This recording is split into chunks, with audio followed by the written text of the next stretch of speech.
It's Bearcat Blitz on the Believe Network, and I'm your host, Russ Heltman of Cincinnati Bearcats on SI. Unfortunately, no Neil Meyer this week as the technology gremlins just keep striking us at the Believe Network. We're having some trouble being able to even connect for full shows, but still bringing you the program on this Memorial Day weekend as Cincinnati Bearcats football wrapped up its Ball and Brew tour this week.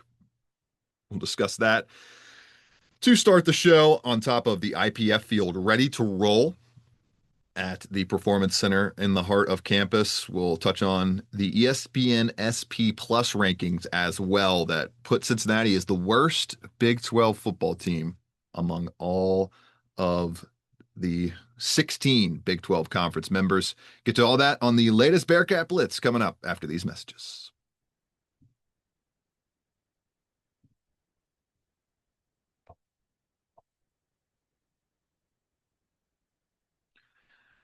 Bearcat Blitz getting into today's episode. Fun one for everybody, as I was able to check out the Ball and Brew Tour event at 50 US Brewery on the east side of Cincinnati.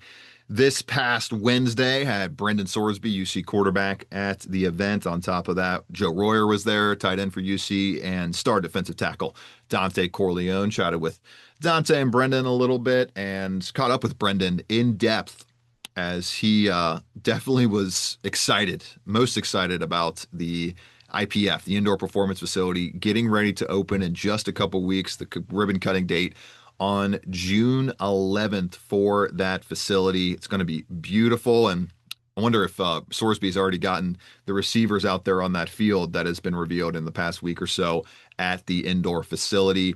Just noted how impactful it's going to be for the program. He touched on how he enjoys being around all the other sports programs, but the fact that this is going to be Cincinnati's own kind of operation, Cincinnati football's own place, own space. I asked him if he's going to get a little key to the building to be able to go in there late at night or whenever he and the wide receivers want to get some extra reps in. And he joked around and said, "Yeah, this is my public ask for that in this video right now." So cool stuff there from Sorsby, and just touched on how the additions this offseason and the wide receiver room should really help boost up the deep passing attack that Neil and I have touched on a couple times over the past few months or so. So good stuff from Brendan Sorsby. He really engaged with the fans. 50 West did a good job at the event, had it at the 50 West patio.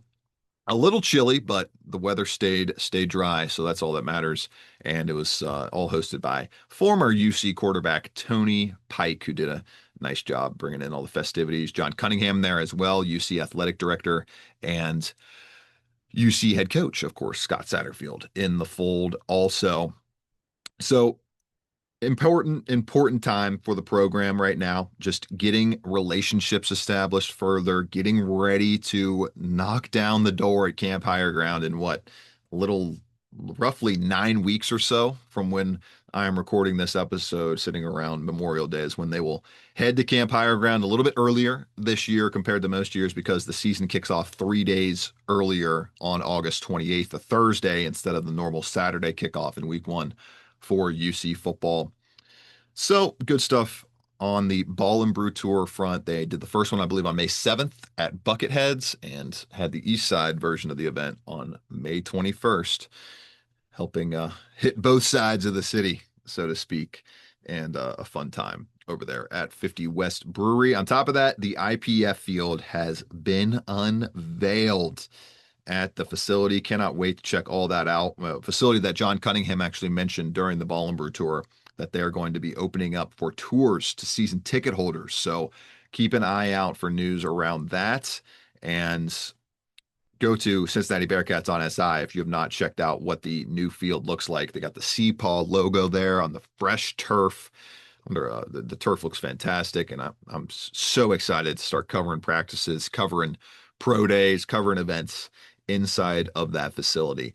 In the next few weeks is when it opens at the IPF. So good stuff there on all things Cincinnati football. Currently, we'll get to the Cincinnati football projection from S&P Plus after these messages on Bearcat Blitz.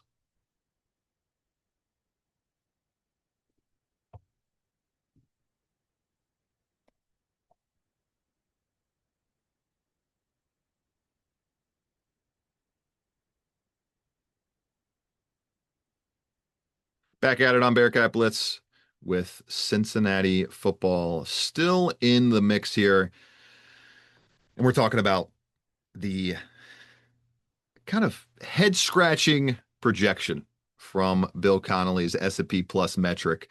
S&P Plus, a kind of underlying deeper analytic metric from Bill Connolly of ESPN that kind of is a more so a power ranking of each and every team at different points of the calendar. Cincinnati entered or came out of the winter transfer portal cycle ranked 55th nationally in Bill Connolly's S&P Plus system.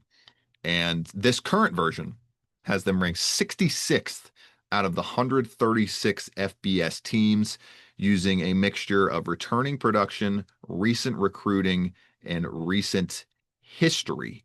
And the way that they kind of stipulate those different aspects of the criteria are broken down this way. Returning productions are based on rosters that Connolly has updated as much as humanly possible to account for transfers and attrition.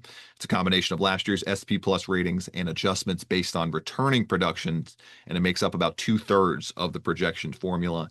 And then the other third is these two factors, recent recruiting that I mentioned, which informs us of the caliber of a team's potential replacements. This is all from Bill Connolly's article breaking down his rankings here, and is determined by the past few years of recruiting rankings in diminishing order, meaning the most recent class carries the most weights.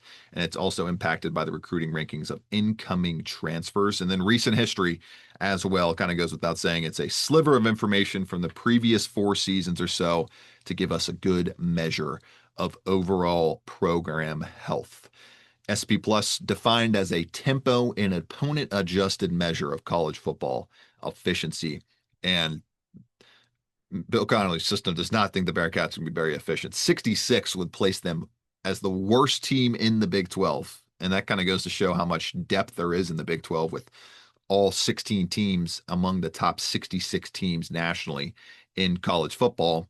And UC isn't far off from a lot of these other teams. They have a minus 0.3 rating overall, and that puts them about 0.7 overall S&P Plus away from the next closest Big 12 team, which would be UCF at number 61 overall. But you look at the rest of the back half of this Big 12, you got Arizona at 60, Houston at 59, Oklahoma State at 58, West Virginia at 57. I mean, all of those teams grouped up together. You got 1, 2, 3, 4, 5, 6 of the bottom half teams all in a row, plus Colorado there at number 52 and Cincinnati at number 66 as the bottom 8 in the Big 12. So it strikes you a little bit when you see ranked worst in the Big 12, but I think Cincinnati honestly just got the short end of the stick of this current rating structure among a very tightly contested back half of the Big 12 in terms of what people think about these teams overall entering the season. The top Big 12 team in the entire country by S&P Plus is Kansas State at 18th. So you got a giant cluster of talent between 18 and 66, and you could have any one of these 16 teams win the Big 12. That's how closely contested it is. And when people talk about how tight a race it's going to be in 2025 for that crown, this is what they mean when you think about these 16 teams clustered between 48 spots, so to speak. And so it stings for the Bearcats for sure to be ranked last in this metric a little bit, but I would say it's some strong bulletin board material, especially if you don't give them the underlying kind of context there with how well grouped together these teams are. But outside of the defense, SP Plus does not think Cincinnati is going to be any good at all. 88th ranked special teams currently projected for the 2025 season, and the 86th ranked offense, both of those by efficiency. If the special teams is ranked 88th in S&P Plus final, once we get to the end of the season, that would be an unmitigated disaster, given how much time, how much effort, the resources, Luke Passel getting hired and brought on board as a solo special teams coach, the way that they've put so much time into the punt game this spring ball, the way that they're turning over every stone to find the best punt return and kick return men to take more explosive plays back than they had last season. And they replaced a kind of breaking down punter with his brother and Max Fletcher. Mason Fletcher goes from Mason Fletcher to Max Fletcher this fall. And Max Fletcher in 2023 had one of the best punting seasons in the nation at Arkansas. On top of that, you're bringing in the most accurate and only 100% field goal rate kicker from 2024 to the program in Steven Rusnak, who was lights out throughout spring and hit all of his kicks in the spring game. I would be shocked if the special teams is among the bottom 50 nationally, and same with the passing game. Like with the offense, Tawee Walker to me is just as good, if not better, slightly better than Corey Kiner. The offensive line is the big question, but with Joe Cotton in the fold now at left tackle, I think throwing down the broken pool sticks and letting the men fight it out for two spots, so to speak, with the Dark Knight reference there for the other two undefined roles along the offensive line, I think is a great thing to have when you mix them in with Terran Tayo, Gavin Gerhardt, and Joe Cotton to make up the starting group. Joe Royer returns, so you have a stalwart tight end there. They have a burgeoning wide receiver group that I think is going to have a strong kind of defined hierarchy well before we get to the first game of the season against Nebraska. So to me, this ranking is sleeping on the Bearcats a little bit when it comes to those two phases of the three-phase football sport, and we'll see what happens with that once we get throughout the entire fall and see what their final record is at the end of the day. I would be thoroughly shocked though if they finished 16th among the SP plus rankings in the Big 12. It would definitely shock me if that were the case. Don't be shocked if we come back at you next week, though. We'll be with you throughout the off season on Bearcat Blitz. Hope everybody enjoyed this little abbreviated holiday weekend show. Hopefully get Neil Meyer back in the fold and get rid of some of these technology gremlins over the holiday weekend as well. Enjoy your Memorial Day, everybody. Talk to you all next week right here on Bearcat Blitz on the Believe Network.